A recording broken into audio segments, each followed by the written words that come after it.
Done.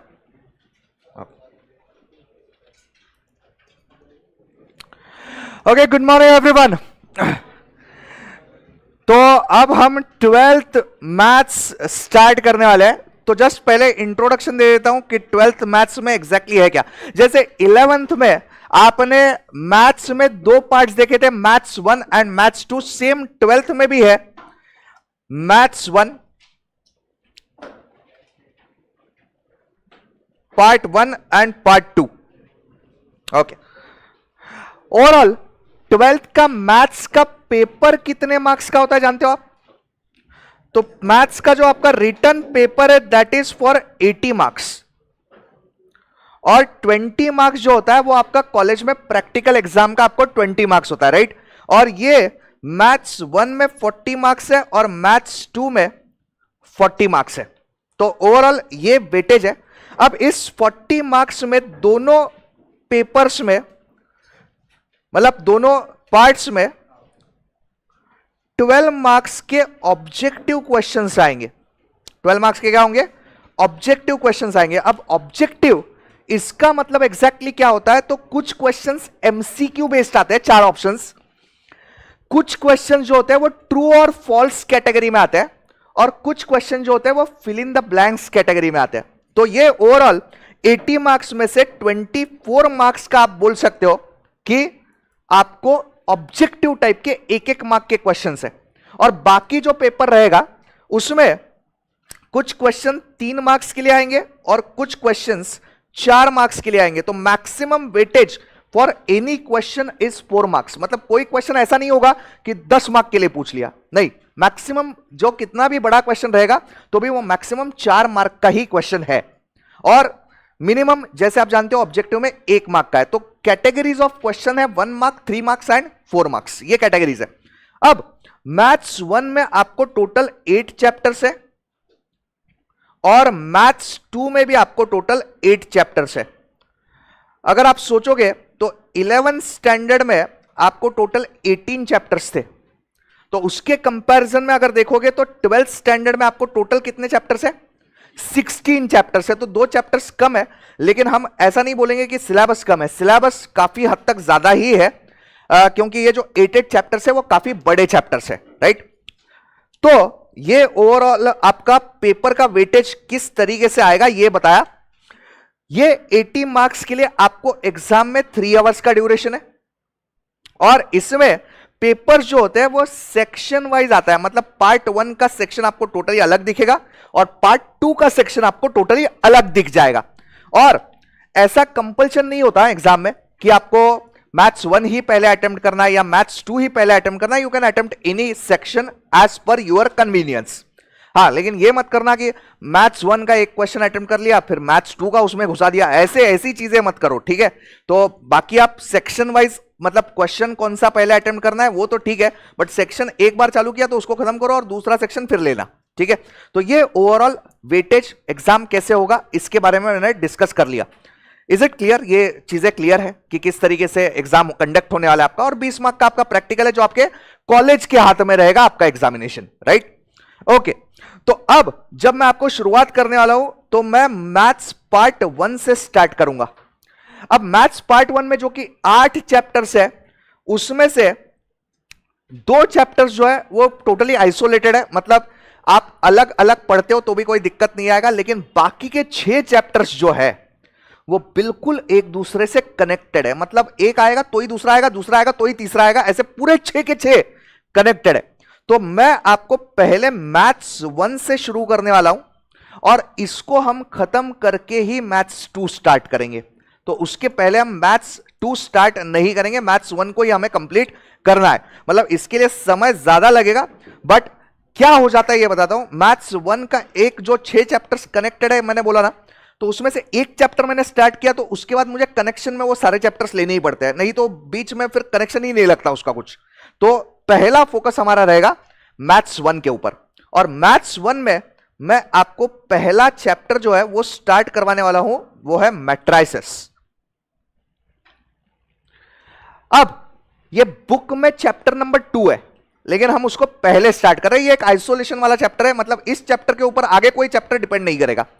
But इसका भी weightage काफी हद तक है, काफी इंपॉर्टेंट चैप्टर है, लींदी भी है, मतलब ये चैप्टर काफी दिन तक हमारा चलने वाला है। चैप्टर 1 जो है इसके बाद करवाऊंगा मैं, ठीक है। तो आपके नोटबुक अब ओपन कर लेना और स्टार्ट करते हैं matrices. Yes online students, Sonu, Radhe Radhe, Jayant, Vrushali, Vaishnavi, Swanandi, Ujjwal, Yogesh, very very good morning to all of you. Matrices, अब बेसिकली मैट्राइसेस ये प्लूरल फॉर्म है किस शब्द का? मैट्रिक्स का। तो मैट्रिक्स का मतलब क्या है ये पहले लिखिए। Matrix is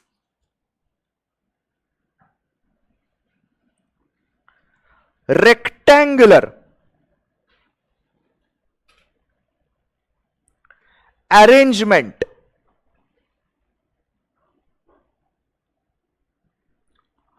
of numbers. Matrix is rectangular arrangement of numbers. अच्छा, मतलब मैट्रिक्स क्या है? अरेंजमेंट ऑफ नंबर्स है। मैट्रिक्स को एज सच खुद को कोई वैल्यू नहीं रहता है, बट नंबर्स को हम अरेंज अगर करते हैं तो उसको बोलते हैं मैट्रिक्स। फॉर एग्जाम्पल, अगर मैं लिखता हूं ऐसे, ये क्या कर दिया मैंने? नंबर्स को अरेंज कर लिया है, तो इस नंबर्स के अरेंजमेंट को मैट्रिक्स बोला जाएगा। इतना सिंपल है। अब ये मैट्रिक्स का जो नाम होता है ना, वो जनरली कैपिटल फॉर्म में लिखा जाता है। For example, if this is matrix A, तो उसका ये उसका नेम है, this is name of the matrix. और ये जो है इसको बोला जाता है elements of the matrix, right? These are elements, 1 2 3 4 5 6, these are elements. Okay, अब ये जो मैट्रिक्स है ना, इसमें मुझे बताओ कितने रोज है? रोज मतलब हॉरिजॉन्टल, कितने हैं? 2 रोज है। और कितने कॉलम्स है? 3 कॉलम्स है। इस 2 रोज और 3 कॉलम्स को बोला जाता है ऑर्डर ऑफ द मैट्रिक्स। क्या बोलते हैं उसको? ऑर्डर। तो उसका प्रोनाउंसिएशन कैसा है? 2/3। तो अगर मैं पूछता हूं what is order of matrix A, आपका जवाब क्या रहेगा? 2/3। तो अगर मैं आपको सिंपल सवाल पूछता हूं what is matrix? Arrangement of numbers. Simple क्या है? Arrangement of numbers. और ऑर्डर क्या इंडिकेट करता है? 2 क्या है? नंबर ऑफ रोज। 3 क्या है? Number of columns. 2/3 को क्या बोलेंगे? ऑर्डर ऑफ द मैट्रिक्स, बराबर। और इसके एलिमेंट्स जो है ना, उसको जनरली स्मॉल केस लेटर से रिप्रेजेंट किया जाता है, generally represented like this, AIJ। अब ये I और J मतलब, I मतलब रो नंबर इंडिकेट करता है और J मतलब कॉलम नंबर इंडिकेट करता है। तो मुझे बताओ ये 1 जो एलिमेंट है, ये कौन से रो का और कौन से कॉलम का एलिमेंट है? फर्स्ट रो फर्स्ट कॉलम, तो इसको हम डिनोट करेंगे A11 से। वैसे ये 2 को क्या बोलेंगे ये बताओ मुझे? कौन से रो का एलिमेंट है? First row. और कौन से कॉलम का है? Second column. तो A12 डिनोट करूं। वैसे अब मुझे बताओ 3 को हम क्या डिनोट करेंगे? A13, first row third column. वैसे अब ये 6 को बताओ मैं क्या डिनोट करूं? A second row third column element. बात समझ में आ रही है? तो ओवरऑल अभी हमने क्या देखा उसको वापस एक बार डिस्कस कर लेते हैं। मुझे बताओ मैट्रिक्स मतलब क्या है? Arrangement of numbers, rectangular arrangement of numbers. उसके बाद नेम ऑफ द मैट्रिक्स कैसे लिखा जाएगा? कैपिटल लेटर्स में। जो नंबर्स लिखे जाएंगे उनको क्या बोला जाता है? एलिमेंट्स ऑफ मैट्राइसेस और मैट्रिक्स। एलिमेंट्स को स्मॉल केस लेटर से डिनोट किया जाएगा। उसके बाद ये 2/3, इसको क्या बोला जाएगा? Order of the matrix. Order में 2 क्या है? रोज है। 3 क्या है? कॉलम्स है। और मुझे बताओ ये 5 एलिमेंट को क्या डिनोट करेंगे? A22, second row second column element. Have you understood this one? Okay, अब मैं आपके सामने एक एग्जांपल लिख रहा हूं।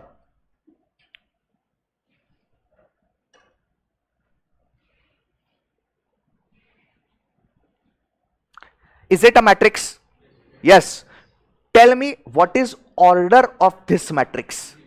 3/3, 3 रोज है और 3 कॉलम्स है, बराबर। अंडरस्टैंड हो गया है क्या है ये मैट्रिक्स वगैरह?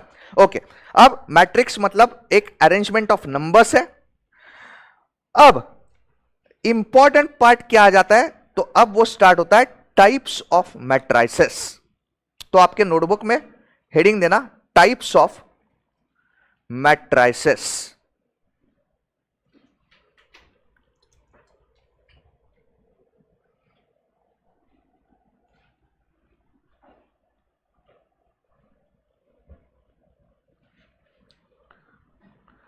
उसमें नोट डाउन कर लेना, पहला रो मैट्रिक्स,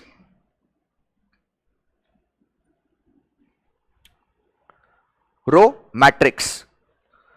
रो मैट्रिक्स मतलब ऐसा मैट्रिक्स है जिसमें एक ही रो है। क्या बोल रहा हूं मैं?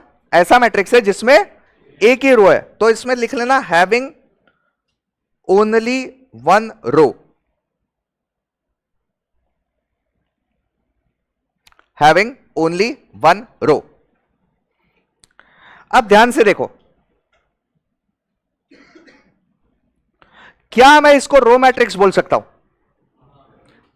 एक ही रो है तो matrix A is row matrix. लेकिन मैं अगर ऐसा लिखता हूं, क्या मैं इसको रो मैट्रिक्स बोल सकता हूं? नहीं। क्यों? इसमें क्या है? एक कॉलम है। इसको रोज अगर देखोगे हॉरिजॉन्टल तो दो है। तो ये मैट्रिक्स ए जो है वो खाली रो मैट्रिक्स है। तो जस्ट एक एग्जांपल के लिए मैट्रिक्स ए लिख लेना।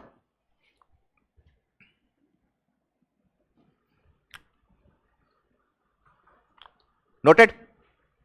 सेकंड लिखिए column matrix.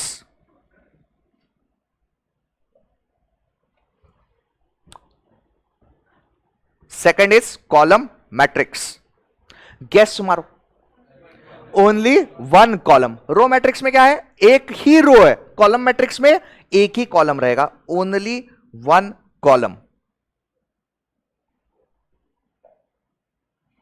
Only one column.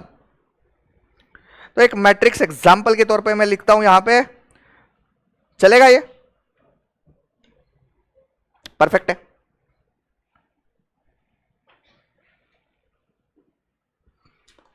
Second type समझ में आया। थर्ड,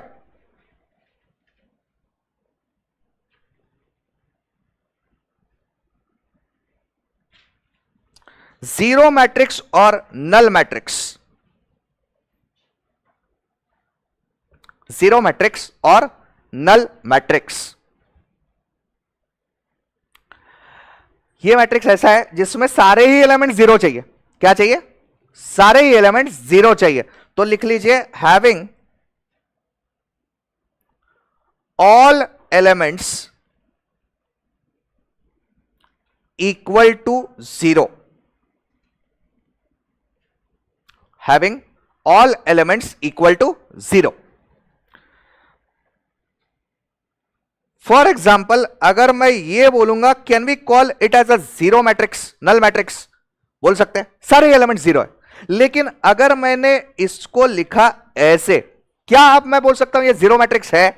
नहीं। एक भी एलिमेंट को कुछ वैल्यू नहीं होना चाहिए, सारे जीरो चाहिए, तो इसको हम क्या बोलेंगे? Zero matrix. ठीक है, तो मतलब ये एक एग्जांपल लिख के दे सकते हो, matrix A 0 0 0 0।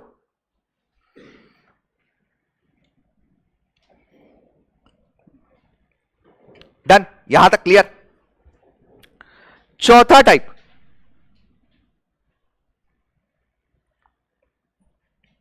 Square matrix.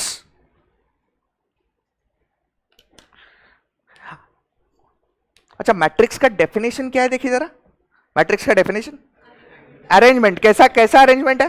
Rectangular arrangement. अब मैं क्या बोल रहा हूं? Square matrix. गेस कर सकते हो? हाँ, क्या क्या क्या?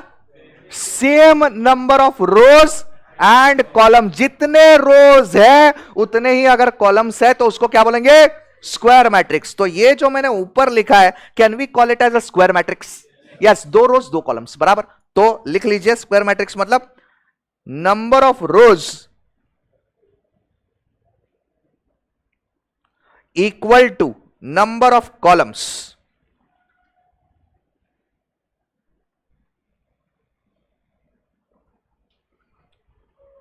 number of rows equal to number of columns.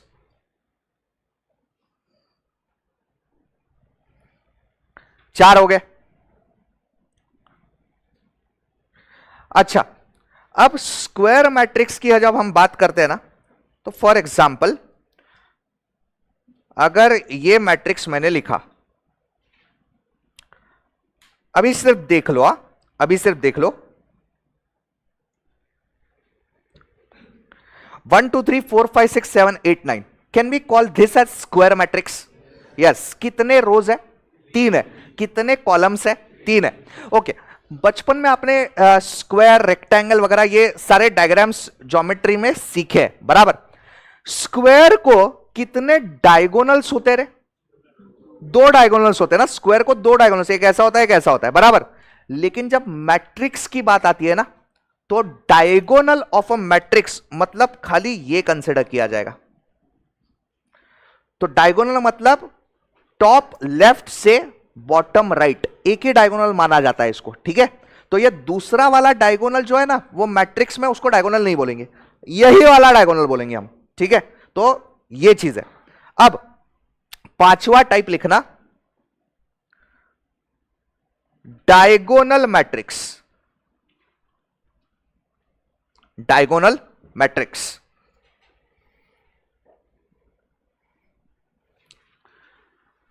तो उसमें लिखो all non diagonal elements equal to 0। All non diagonal elements equal to 0। तो उस मैट्रिक्स को डायगोनल मैट्रिक्स ऐसे बोला जाता है। अब ध्यान से सुनिए मेरी बात, मैंने मैट्रिक्स ए आपके सामने लिखा है ये, इसमें मुझे बताओ कौन कौन से एलिमेंट्स अगर 0 हो जाते हैं तो उसको डायगोनल मैट्रिक्स बोला जाएगा। किस किस के जगह पे 0 होना चाहिए? 2 3 6, इसके जगह पे 0 होना चाहिए। 4 7 8, ये सारे एलिमेंट्स क्या होने चाहिए? 0 होने चाहिए। तो इसी उसको क्या बोलेंगे? Diagonal matrix. तो इसी को मैं आपको लिख के देता हूं, तो इसके जगह पे लिख लेना 0 0 0 और फिर ये 0 0 0।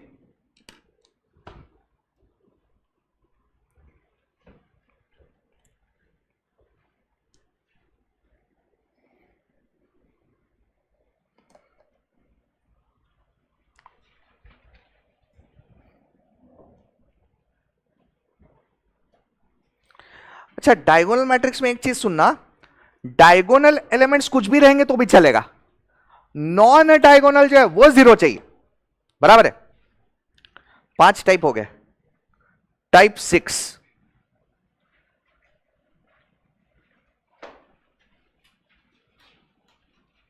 Scalar matrix.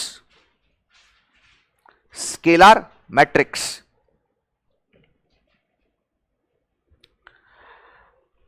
अच्छा बेसिकली स्केलर मैट्रिक्स ये एक डायगोनल मैट्रिक्स ही है, लेकिन उसमें सारे डायगोनल एलिमेंट्स सेम रहने चाहिए। क्या होना चाहिए? सेम रहना चाहिए। तो लिख लीजिए, it is a diagonal matrix,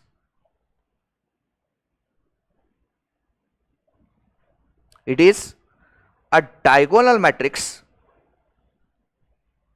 मतलब डायगोनल मैट्रिक्स है, इसी का मतलब क्या समझ में आ रहा है? पहली चीज, बाकी के नॉन डायगोनल एलिमेंट्स 0 होने चाहिए, ये तो पक्का ही है। It is a diagonal matrix having all diagonal elements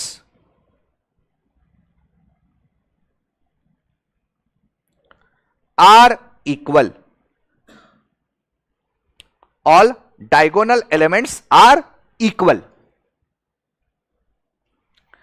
अच्छा, ये मैंने जो ऊपर लिखा है ना, ये मैट्रिक्स ए जो लिखा है, can we call this as a scalar matrix? No. क्यों? डायगोनल एलिमेंट्स क्या है? 1 5 और 9 दिख रहा है, इक्वल है क्या वो? नहीं है। इक्वल नहीं है मतलब स्केलर मैट्रिक्स नहीं है, इक्वल चाहिए। तो मैं आपके सामने एक एग्जांपल लिख रहा हूं, आपको बताना है स्केलर है या नहीं है, ठीक है।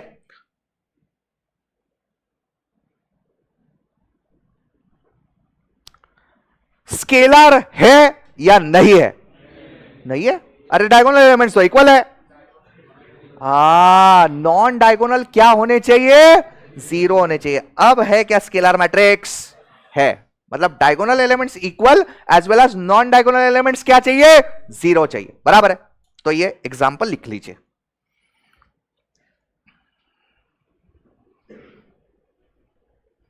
कितने हो गए? 6 टाइप्स हो गए, बराबर। आज मैं 10 टाइप्स आपको करवाने वाला हूं, मतलब और भी टाइप्स है लेकिन आज 10 सीखेंगे। 7th, आइडेंटिटी मैट्रिक्स और यूनिट मैट्रिक्स। आइडेंटिटी मैट्रिक्स और यूनिट मैट्रिक्स। ओके, अब ये क्या है? देखो, it is a diagonal matrix. It is a diagonal matrix where all diagonal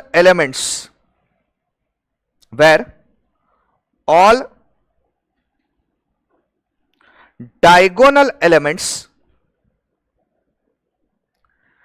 are equal to 1, are equal to 1। Diagonal elements क्या चाहिए? 1 चाहिए। और डायगोनल मैट्रिक्स है मतलब नॉन डायगोनल एलिमेंट्स क्या चाहिए? 0 चाहिए। तो मैं अगर आपको पूछूं ये मैट्रिक्स बी जो है, can we call this as identity matrix और यूनिट मैट्रिक्स? नो। क्यों? वो 5 लिखा है ना, उसके जगह पे क्या चाहिए? 1 चाहिए। मतलब अगर मैं एग्जाम्पल लिखना चाहूंगा तो ये ऐसे दिखेगा, बरोबर है? तो ये लिखिए एग्जाम्पल उसका।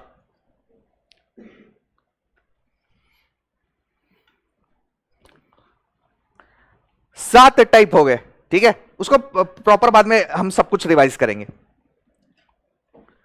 8, अपर triangular matrix. Upper triangular matrix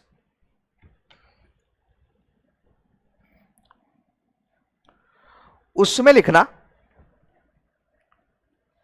it is a square matrix.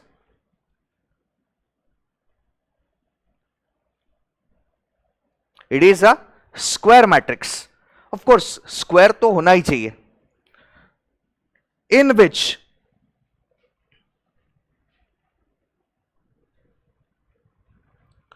all the elements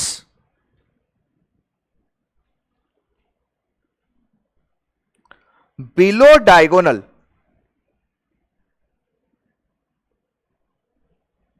all the elements below diagonal are equal to 0, are equal to 0। Diagonal के नीचे वाले एलिमेंट्स क्या चाहिए? 0 चाहिए। तो उसको क्या बोलेंगे? Upper triangular matrix. For example matrix A लिखता हूं मैं,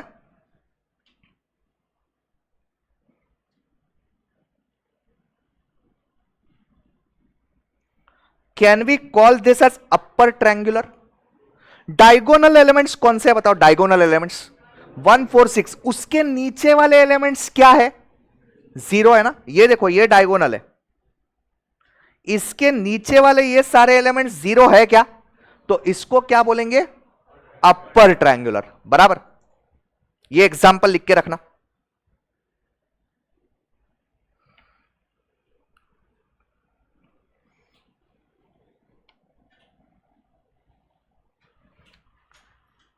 नाइन्थ, अब आप गेस करोगे? हाँ अच्छा, आपको पता है lower triangular matrix. Lower triangular matrix. अच्छा, अपर ट्रायंगुलर तो आपको समझ में आ गया। अब गेस करो कि लोअर ट्रायंगुलर मतलब होना क्या चाहिए? डायगोनल के ऊपर के 0 होने चाहिए, बराबर। तो again it is a square matrix. It is a square matrix in which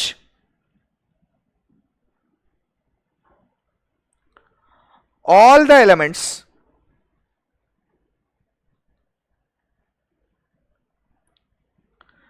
above diagonal are zeros, are equal to 0.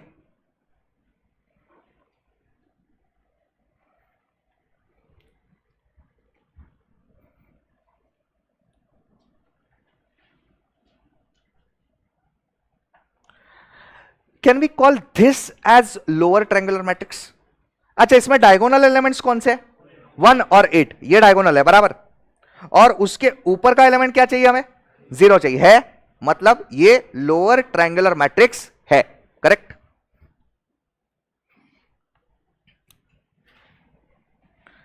And last type, type 10,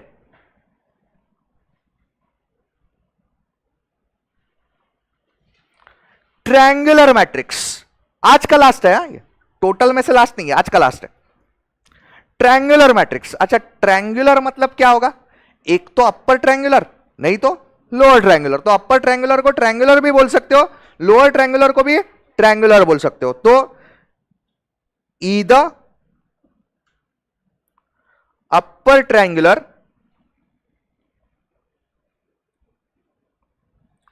और लोअर ट्रायंगुलर, इधर अपर ट्रायंगुलर और लोअर ट्रायंगुलर, ठीक है? तो ये 10 टाइप के matrices हमने discuss कर लिए। पूरा रिकॉल कर लेते हैं एक बार जो भी हुआ, और उसके बाद बुक में से क्वेश्चन देखेंगे। बहुत सिंपल है, मतलब एक बार आपको समझ में आ गया तो मैथ्स आपका फेवरेट सब्जेक्ट बन जाएगा। सबसे पहले मैट्रिसेस चैप्टर स्टार्ट किया। मुझे बताओ मैट्रिक्स का मीनिंग क्या है? Meaning arrangement of numbers in rectangular pattern, बराबर? अरेंजमेंट ऑफ नंबर्स है। मैट्रिक्स को खुद को एज सच कोई वैल्यू नहीं होता है, खुद को एज सच कोई वैल्यू नहीं होता है, ओके। मैट्रिक्स का नाम कैसे लिखा जाता है? कैपिटल लेटर, बराबर? उसके बाद मैट्रिक्स अगर मैं लिखता हूं, जस्ट एन एग्जांपल, अगर मैं मैट्रिक्स ए लिखता हूं ऐसे, इसका ऑर्डर बताइए मुझे। 3/2, उसमें 3 क्या है? रोज है, और 2 क्या है? कॉलम्स है। इसमें मुझे ये एलिमेंट कौन सा है ये बताओ। स्मॉल केस में लिखेंगे, कैसे लिखेंगे? ए, स्मॉल ए लिखेंगे। कौन सी रो का एलिमेंट है? Second row. कौन सी कॉलम का एलिमेंट है? Second column. तो इसको क्या लिखा जाएगा? A22। इसको क्या लिखा जाएगा बोलिए? ए, रो कौन सा है? पहले रो लिखेंगे 3, और कॉलम कौन सा है? 1। तो ये A31 हो जाएगा, बराबर? और ऑर्डर मतलब number of rose by number of columns, 3/2, correct है? उसके बाद टाइप्स ऑफ मैट्रिसेस। पहला टाइप याद करना, बुक बंद रखनी है आपको, बुक बंद रखनी है। याद करो पहला टाइप कौन सा सिखाया था? रो मैट्रिक्स, जिसमें क्या होता है? एक ही रो होता है। सेकंड टाइप कॉलम मैट्रिक्स, जिसमें एक ही कॉलम होता है। तीसरा जीरो मैट्रिक्स, और उसी को क्या बोलते हैं? Null matrix. जीरो मैट्रिक्स मतलब क्या है? All elements equal to 0। चौथा टाइप कौन सा? Square matrix. स्क्वायर मैट्रिक्स कब बोला जाएगा?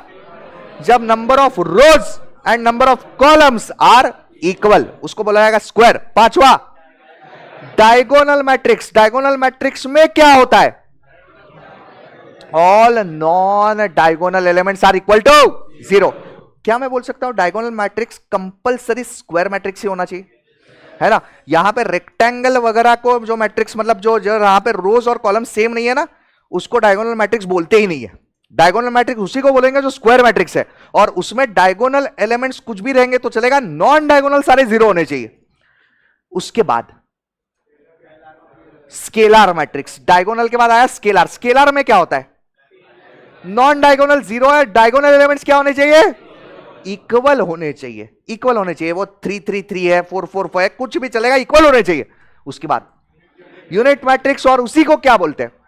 आइडेंटिटी, जिसमें डायगोनल एलिमेंट्स क्या होने चाहिए, 1 होने चाहिए, नॉन डायगोनल क्या होने चाहिए, 0 होने चाहिए। उसके बाद अपर ट्रायंगुलर, डायगोनल का नीचे वाले एलिमेंट्स 0, लोअर ट्रायंगुलर डायगोनल के ऊपर वाले 0, एंड लास्ट वाला ट्रायंगुलर, मतलब it can be either upper triangular और लोअर ट्रायंगुलर। अंडरस्टूड? परफेक्टली समझ में आया है क्या है? ओके। अब बुक में से क्वेश्चंस जो है ना, कुछ लिखना नहीं है आपको, सिर्फ देखना है, देख के बताना है। मतलब सॉल्विंग वाला पार्ट कुछ नहीं है आज, सॉल्विंग वाला पार्ट कल से चालू करेंगे। जस्ट देख के मुझे आप आंसर बताओगे। ये रहा जो मतलब बोर्ड ने इशू किया हुआ बुक है, वही है। मैक्सिमम पेपर जो होता है वो बुक में से ही आता है। मतलब आप 80 मार्क्स में से पकड़ लो, लगभग 60 मार्क का पेपर बुक के ही क्वेश्चंस दिखेंगे। 12th स्टैंडर्ड में लगभग 60 मार्क, एग्जैक्टली नहीं बोल रहा हूं, लगभग 60 मार्क के बुक के ही क्वेश्चंस रहेंगे। सीए फाउंडेशन की बात अलग है, वहां पे क्वेश्चन रिपीट होता ही नहीं है, और यहां पे रिपीट ही रिपीट होते हैं। मतलब सेम ही क्वेश्चन दिखेंगे आपको, आपको पता लगेगा अरे ये तो आंसर ही पता है मेरे को, क्वेश्चन दिखा अरे आंसर ही पता है मेरे को, है ना? ऐसा सिचुएशन आ जाएगा बहुत क्वेश्चंस में। लेकिन कुछ क्वेश्चन ट्रिकी भी रहते हैं, कुछ क्वेश्चन ट्रिकी। मेरा किस्सा बताता हूं, मेरा 12th का एग्जाम का किस्सा आपको बताता हूं लास्ट में। अच्छा चलिए पहले इसको निपटा देते हैं। ये रहा चैप्टर नंबर 2 पार्ट 1 का, ये है पेज नंबर 39, एक्सरसाइज है 2.1। क्वेश्चन नंबर 2 करेंगे, खाली क्वेश्चन नंबर 2 करना है। पढ़ता हूं क्वेश्चन क्या है। Classify each of the following matrices as, classify किस कैटेगरी में करना है? देखो, एक तो रो है, कॉलम है, स्क्वायर है, डायगोनल है, स्केलर है, यूनिट है, अपर ट्रायंगुलर है या लोअर ट्रायंगुलर है, इसमें क्लासीफाई करना है। मुझे बताओ पहला मैट्रिक्स जो है ये कौन सा लग रहा है आपको? स्क्वायर भी है, स्क्वायर भी है, स्क्वायर के साथ और क्या है? अपर ट्रायंगुलर है। अपर ट्रायंगुलर क्यों है ये बताओ मुझे। नीचे डायगोनल ये है, इसके नीचे वाले एलिमेंट्स क्या है? 0 है, मतलब इसको क्या बोलेंगे हम? Upper triangular. इसको डायगोनल नहीं बोल सकते, क्यों? अच्छा, बाकी के एलिमेंट 0 नहीं है ना, तो इसकी वजह से ये खाली कौन सा हो जाएगा? Upper triangular. मान लिया, परफेक्ट है। सेकंड बताओ, कॉलम मैट्रिक्स है, क्यों? एक ही कॉलम है। उसके बाद थर्ड रो, क्यों? एक ही रो है, परफेक्ट है। चौथा डायगोनल है या थोड़ा और प्रिसाइज? स्केलर मैट्रिक्स है। व्हाई? डायगोनल एलिमेंट्स क्या है? इक्वल है, तो स्केलर मैट्रिक्स है। मतलब आप अगर इस क्वेश्चन को लिख के आते हो diagonal matrix, nothing wrong in it, scalar matrix या डायगोनल मैट्रिक्स ही होता है, लेकिन और प्रिसाइज आंसर अगर हमें देना है तो वो स्केलर है, क्योंकि डायगोनल एलिमेंट्स इक्वल है। करेक्ट है। उसके बाद फिफ्थ वाला बताओ, लोअर ट्रायंगुलर, क्यों? डायगोनल के ऊपर वाले 0 है, तो इसको क्या बोलेंगे? Lower triangular. उसके बाद डायगोनल मैट्रिक्स, क्यों? ऑल नॉन डायगोनल एलिमेंट्स क्या है? 0 है, स्केलर नहीं बोलेंगे इसको, क्यों? डायगोनल एलिमेंट्स इक्वल नहीं है ना, अलग अलग है। और लास्ट वाला 7th वन, यूनिट मैट्रिक्स और आइडेंटिटी मैट्रिक्स, क्योंकि डायगोनल एलिमेंट्स जो है वो 1 है और all non diagonal elements are 0। बराबर, परफेक्ट है। ओके, तो ये हो गया हमारा पहले सेशन में जो इंट्रोडक्शन पार्ट था। समझ में आया है पूरा? कोई दिक्कत नहीं है? अच्छा, तो मैं आपको बताना चाहता था कि 12th के बोर्ड के एग्जाम में 80 में से 60 मार्क्स, ये लगभग 60 मार्क्स, नॉट एग्जैक्टली, मैं ऐसा नहीं बोलूंगा कि एग्जैक्टली वही है, अप्रोक्सीमेटली बुक के ही क्वेश्चंस रिपीट हो जाएंगे, तो आपको आंसर पता रहेगा। लेकिन 20 मार्क्स के लगभग क्वेश्चन ऐसे रहते हैं कि थोड़ा अलग तरीके से आते हैं, तो कुछ क्वेश्चन देख के आपका कॉन्फिडेंस अचानक से बूस्ट हो जाता है। मैंने जब मेरे टाइम पे एग्जाम दिया था तो ये प्रैक्टिकल वाला पार्ट नहीं था उस टाइम पे। मतलब उस टाइम पे क्या होता था, उस टाइम पे मतलब पूरा 100 मार्क का रिटर्न पेपर ही था, प्रैक्टिकल कॉलेज के हाथ में कुछ नहीं था, पूरा बोर्ड के हाथ में ही था। और उसमें मतलब of course past exam papers भी हमने देखे थे, तो उसमें भी हमें समझ में आ रहा था कि यार बुक के ही क्वेश्चंस आ जाते हैं मैक्सिमम, लेकिन कुछ क्वेश्चन ऐसे होते हैं जो बुक के क्वेश्चंस नहीं आते हैं। अब उसमें एक मतलब जैसे पेपर हाथ में आया, सॉल्व करना चालू कर दिया और पहले ही क्वेश्चन में आंसर एकदम से अजीब आ गया। मतलब लिटरली मैं आपको बोलूं कि नॉर्मल हमारे आंसर्स कुछ जो भी आते थे, हमें जनरली पता रहता है कि ये चैप्टर में आंसर क्या आता है, कम ज्यादा थोड़ा बहुत इधर उधर, और अचानक से आंसर कुछ 5137 वगैरह ऐसा कुछ आंसर दिख गया और सब लोग शॉक में। पहले ही क्वेश्चन का आंसर बोर्ड ने ऐसा, मतलब ऐसा क्वेश्चन, सबको क्या लगता है कि ऐसा आंसर आ गया तो हमारा कुछ ना कुछ तो गलत हुआ है। तो मेरे को भी ऐसा लगा, देखा ये अजीब आंसर है, ऐसा तो आंसर मैंने आज तक वो सारे चैप्टर्स के क्वेश्चन सॉल्व के लिए ऐसा क्वेश्चन आंसर तो कभी नहीं आया था, तो ऐसा कैसा आंसर आ गया। फिर मैंने इधर उधर देखा क्या चल रहा है लोगों का, तो सब पूरी पूरी जनता इधर उधर देख रही है। मैंने बोला आप सही है अपना आंसर, चलो आगे, है ना। तो ये जनरली शॉकर जो रहता है वो पहले दूसरे क्वेश्चन में ऐसा अजीब क्वेश्चन आ सकता है जहां पे आपका आंसर थोड़ा अजीब आ जाए, बट बाकी रेस्ट ऑफ द पेपर जो होता है ना, तो वो काफी बुक में से exact question as it is ही रहता है, तो उतना टेंशन लेने की जरूरत आपको नहीं है। और जैसे मैंने आपको बताया कि 12th में मुझे 100 on 100 थे, एक्चुअली वो 100 on 100 नहीं थे, उससे भी ज्यादा थे, उससे भी ज्यादा थे। मतलब क्या, जो पेपर ऑप्शन से आता है ना, मतलब ऑप्शन के साथ मेरा पूरा ही पेपर अटेम्प्ट हो गया था, पूरा ही पेपर, मतलब ऑप्शन के साथ लिख के हो गया और उसके पहले 15-20 मिनट पेपर खत्म हो गया था। और मुझे लिखने के बाद ही समझ में आ गया था कि मेरे मेन क्वेश्चन तो बराबर ही, ऑप्शन वाले भी सही है। तो मतलब अगर वो पेपर 100 मार्क के जगह पे, मान के चलिए 100 मार्क के जगह पे वो उस टाइम पे जो भी था 130 मार्क का पेपर, 140 मार्क का पेपर जो भी था, वो 140 में से 140 मार्क्स थे।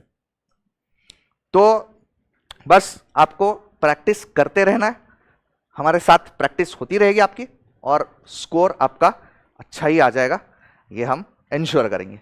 ठीक है, आज जो भी हुआ है परफेक्टली क्लियर है, डन, इनफ। ठीक है, ऑनलाइन स्टूडेंट्स क्लियर है। Vrushali is asking 4th one, ये हाँ बोल सकते हो, but more precise is scalar matrix, right Vrushali? More precise answer अगर हम दे तो ये स्केलर मैट्रिक्स है, क्योंकि डायगोनल एलिमेंट्स इक्वल है। बराबर, डन। आज के लिए इतना इनफ है, मिलते हैं कल। अब इस चैप्टर को हम आगे बढ़ाएंगे, आज के लिए इतना इनफ है, पहला ही दिन है तो थोड़ा आराम से चलेंगे। डन, रुकते हैं।